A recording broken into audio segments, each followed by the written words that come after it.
I'd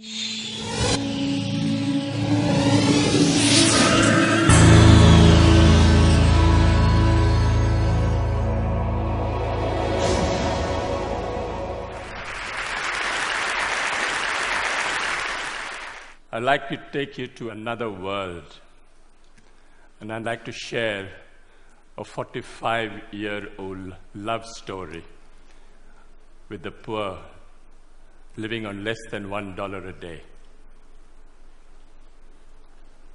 I went to a very elitist, snobbish, expensive education in India, and that almost destroyed me. I was all set to be a diplomat, teacher, doctor, all laid out. I don't look it, but I was the Indian national squash champion for 3 years. The whole world was laid out for me. Everything was on my feet. Could do nothing wrong. And then I thought, out of curiosity, I'd like to go and live and work, and just see what a village is like. So in 1965, I went to what was called the worst Bihar famine in India, and I saw starvation, death, people dying of hunger for the first time. Changed my life. Came back home, told my mother, I'd like to live and work in a village. Mother went into a coma. What is this? The whole world is laid out for you, the best jobs are laying out for you, and you want to go and work in a village? I mean, is there something wrong with you?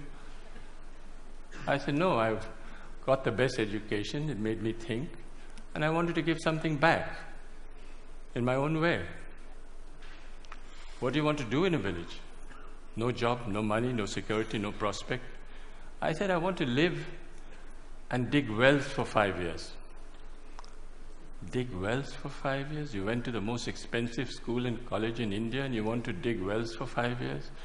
She didn't speak to me for a very long time because she thought I'd let my family down.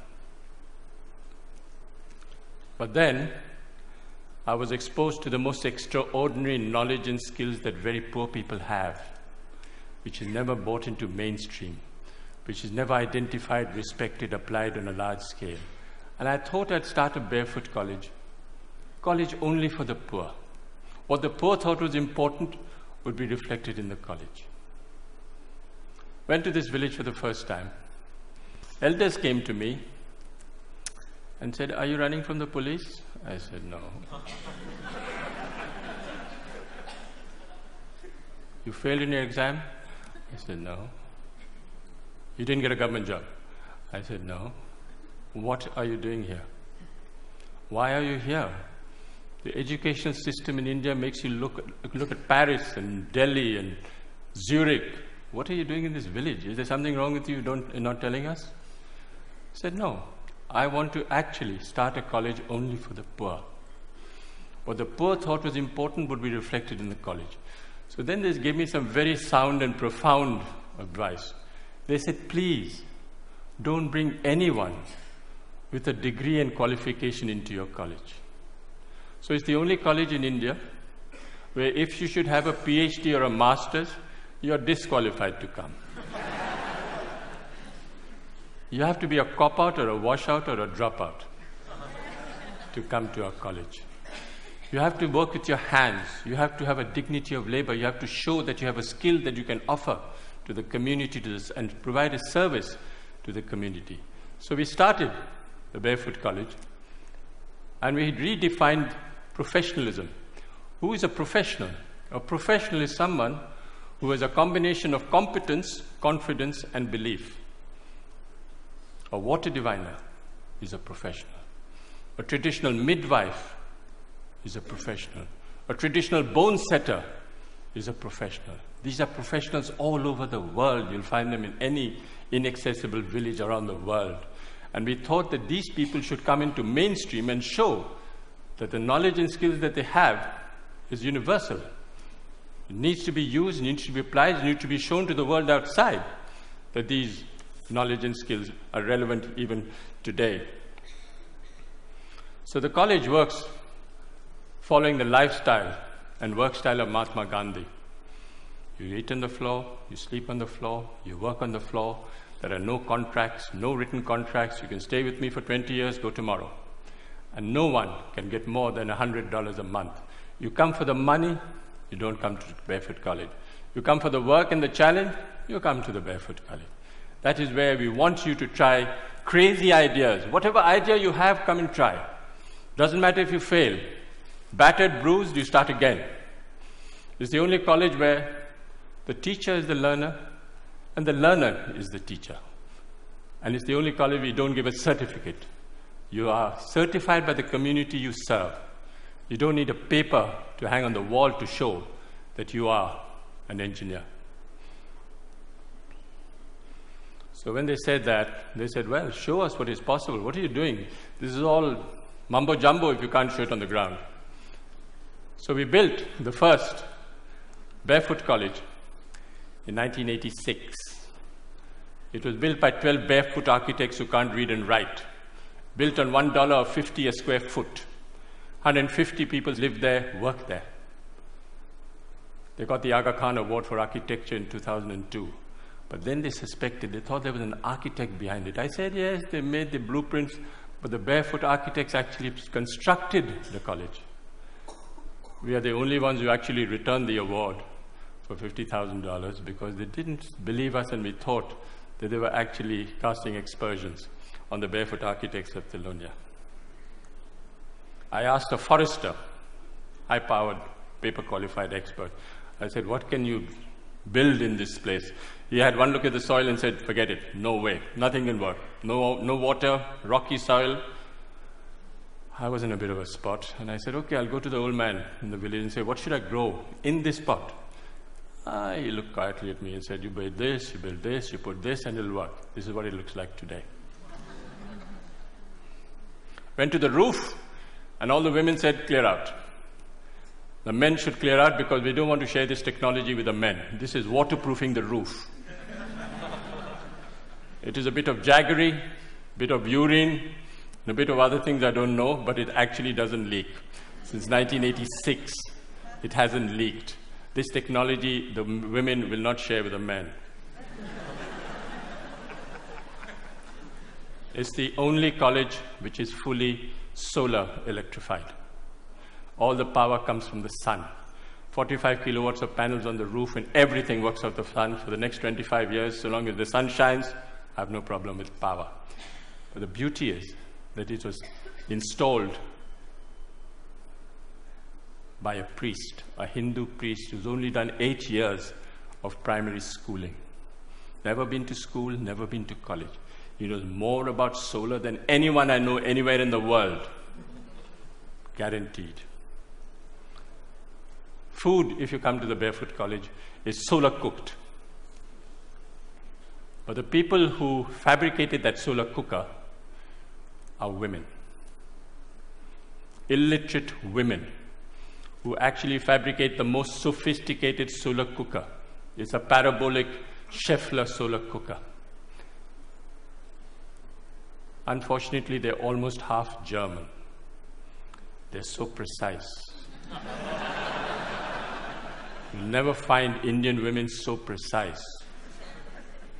Absolutely to the last inch, they can make that cooker. And we have 60 meals twice a day of solar cooking.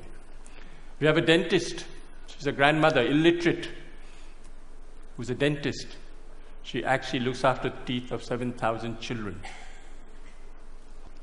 Barefoot technology. This was 1986, no engineer, no architect thought of it, but we are collecting rainwater from the roofs. Very little water is wasted. All the roofs are connected underground to a 400,000 liter tank, and no water is wasted. If we have 4 years of drought, we still have water in the campus because we collect rainwater.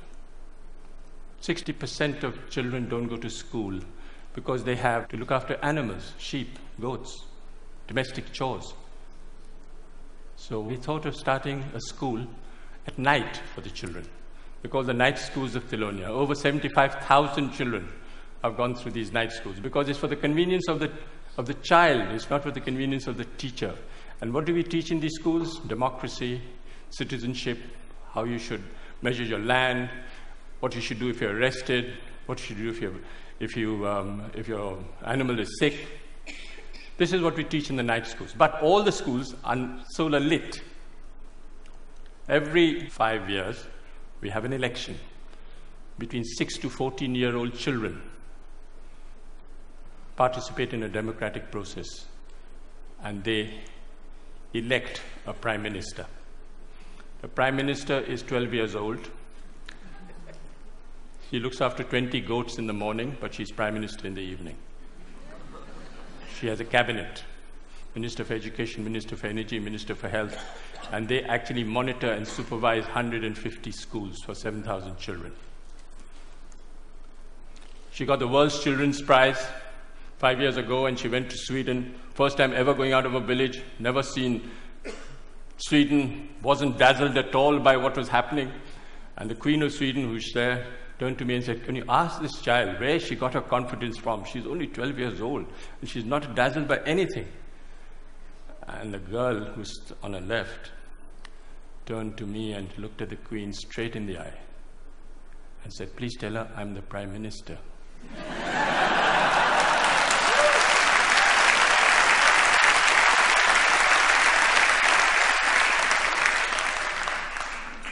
Where this percentage of illiteracy is very high, we use puppetry. Puppet is the way we communicate.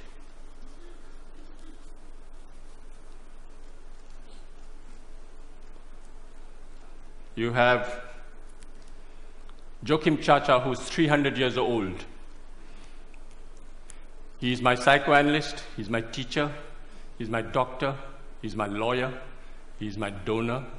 He actually raises money, solves my disputes. He solves my problems in the village.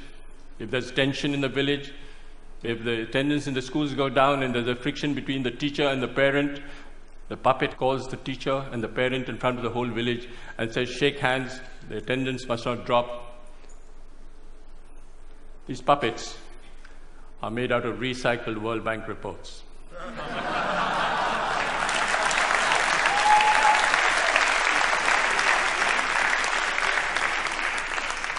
So this decentralized, demystified approach of solar electrifying villages, we've covered all over India, from Ladakh up to Bhutan. All solar electrified villages by people who have been trained.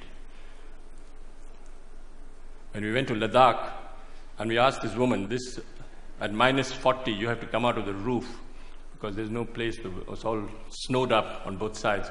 And we asked this woman, what was the benefit you had from solar electricity? And she thought for a minute and said, "It's the first time I can see my husband's face in winter." Went to Afghanistan. One lesson we learned in India was men are untrainable. Men are restless, men are ambitious, men are compulsively mobile, and they all want a certificate. All across the globe, you'll have this tendency of men wanting a certificate. Why? Because they want to leave the village and go to a city looking for a job. So we came up with a great solution: train grandmothers. What's the best way of communicating in the world today? Television? No. Telegraph? No. Telephone? No. Tell a woman.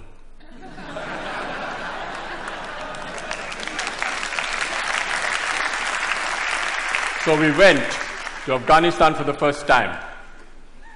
And we picked 3 women and said, we want to take them to India. They said, impossible. They don't even go out of their rooms and you want to take them to India.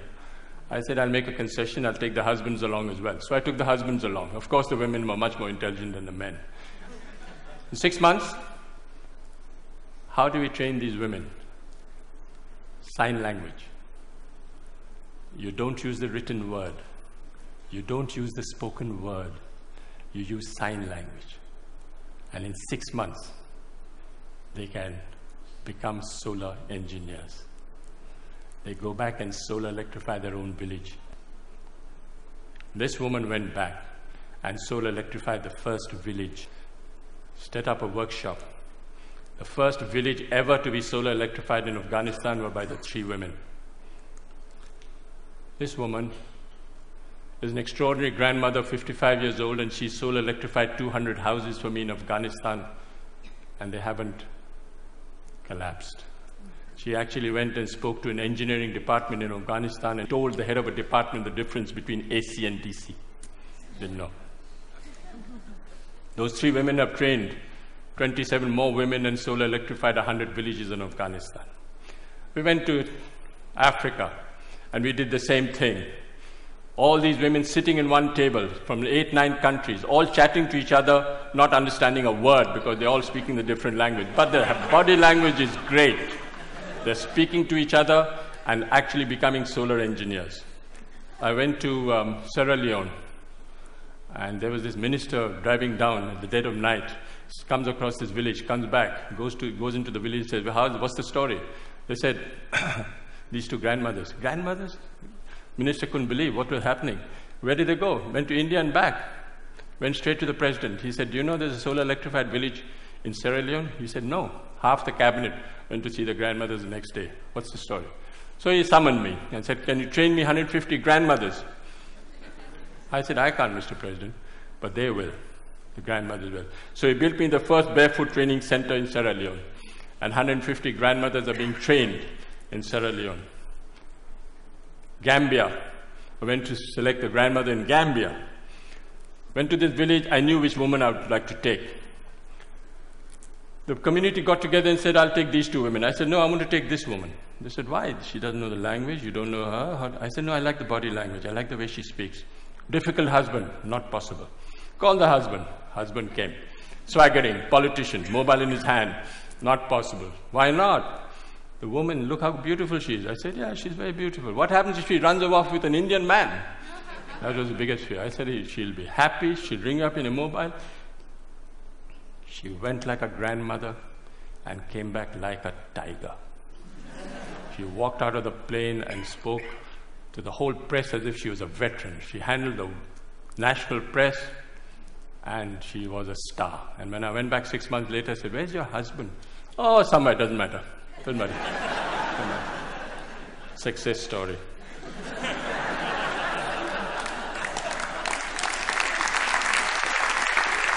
I'll just wind up by saying